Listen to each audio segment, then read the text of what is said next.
Ô Marie conçue sans péché, priez pour nous qui avons recours à vous.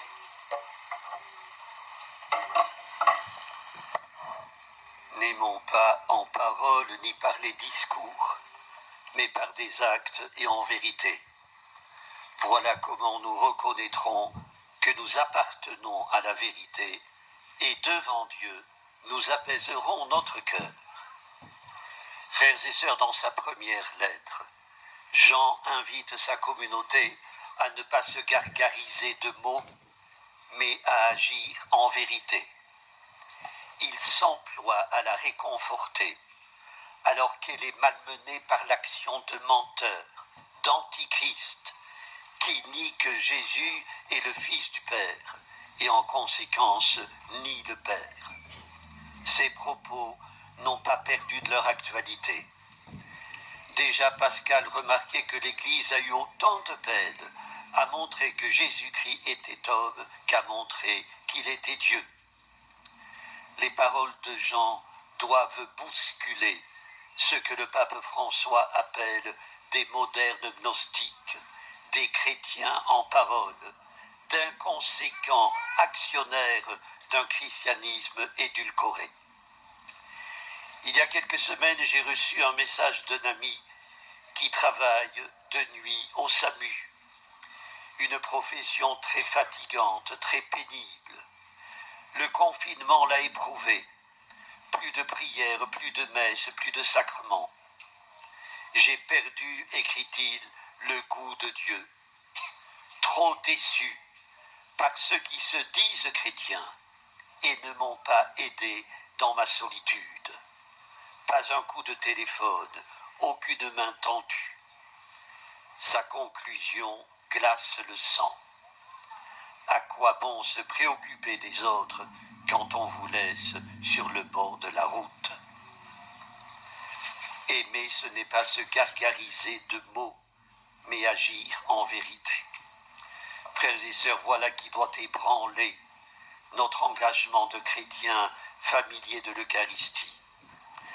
La vérité se vérifie dans la cohérence des actes et des paroles. Les actes, d'ailleurs, peuvent précéder les paroles. L'exemple nous en est donné par Jésus lui-même. Durant sa vie terrestre, il a guéri avant d'enseigner, témoigné avant de prêcher. Quand il envoie les disciples en mission, il leur demande d'abord de purifier les lépreux et de chasser les démons. Frères et sœurs, dans le quotidien de la vie, dans nos relations avec les autres, seuls nos actes portent témoignage. Affirmer que l'enseignement de Jésus est notre référence et mener une vie qui n'en conserve pas la trace, c'est vivre comme Monsieur Tout-le-Monde, c'est une imposture. Pour appartenir à la vérité, il faut demeurer dans la vérité. Le verbe demeurer est repris plusieurs fois dans l'évangile de Jean. Il est à prendre à la lettre pour qui veut apaiser son cœur. Il est la clé. Si l'amour du Christ n'irrigue pas notre vie, ne féconde pas nos pensées et nos actes, si nous ne demeurons pas en lui, nous resterons des chrétiens incohérents, volages ou anxieux. Quand les paroles de Jésus demeurent dans notre mémoire, mais que nous n'en trouvions pas trace dans notre vie, alors le rameau ne fait plus partie de la vigne, écrivait saint Augustin dans un parfait commentaire de l'évangile de ce dimanche. Demeurer en Dieu pour trouver la paix, c'est demeurer en celui qui est la source de la paix et le garant de notre liberté. Ce n'est pas nous qui détenons la vérité sur Dieu, disait le cardinal Danels, ancien archevêque de Bruxelles, c'est Dieu qui nous tient dans la vérité.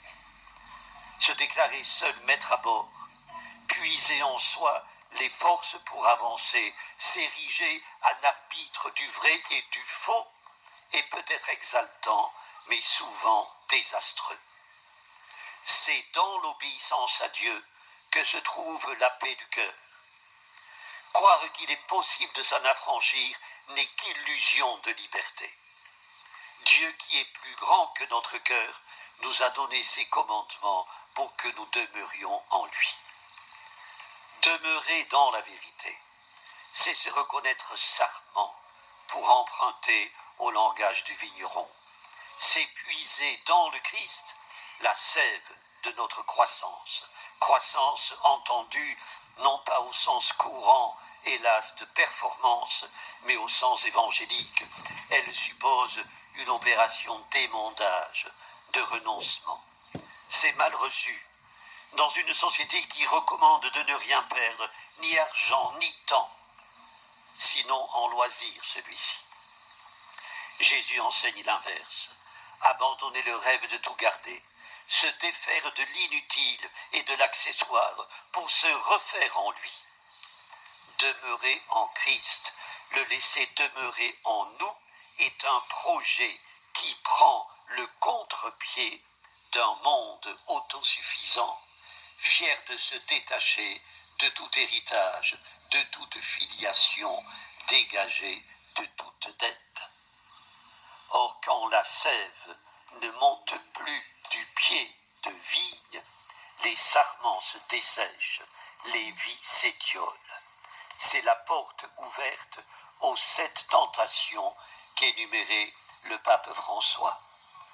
Se laisser entraîner au lieu de guider, se plaindre continuellement, la tentation du bavardage et de la jalousie, celle de se mesurer aux autres, la tentation du pharaonisme, de durcir son cœur et de se fermer au Seigneur et à ses frères, la tentation de l'individualisme, celle de marcher sans boussole et sans but.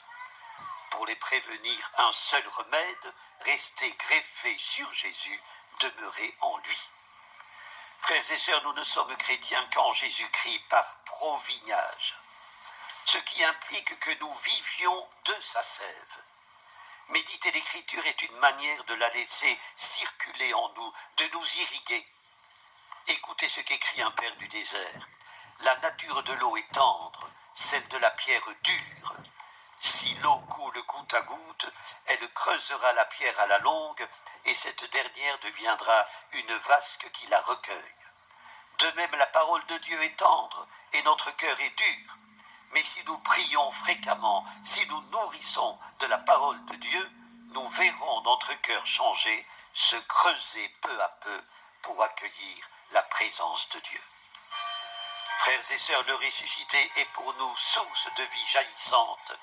Laissons la sève de son esprit pénétrer et féconder notre cœur. Il nous faut porter du fruit. Amen. Prions le Seigneur. Seigneur Dieu de paix, la parole de ton Fils nous purifie et nous remplit d'espérance. Qu'elle demeure en nous pour que nous demeurions en toi. Ainsi s'accomplira l'œuvre de l'Esprit dès maintenant et pour les siècles des siècles. Amen. Le Seigneur soit avec vous. Et avec votre esprit. Que Dieu Tout-Puissant vous bénisse, le Père, le Fils et le Saint-Esprit. Amen. Notre-Dame de Lourdes, Priez pour nous. Notre-Dame de Lourdes, Priez pour nous. Notre-Dame de Lourdes, Priez pour nous. Sainte Bernadette, Priez pour nous. unis au Seigneur ressuscité, comme les sarments à la vigne, portez du fruit pour la gloire du Père. Allez dans la paix du Christ.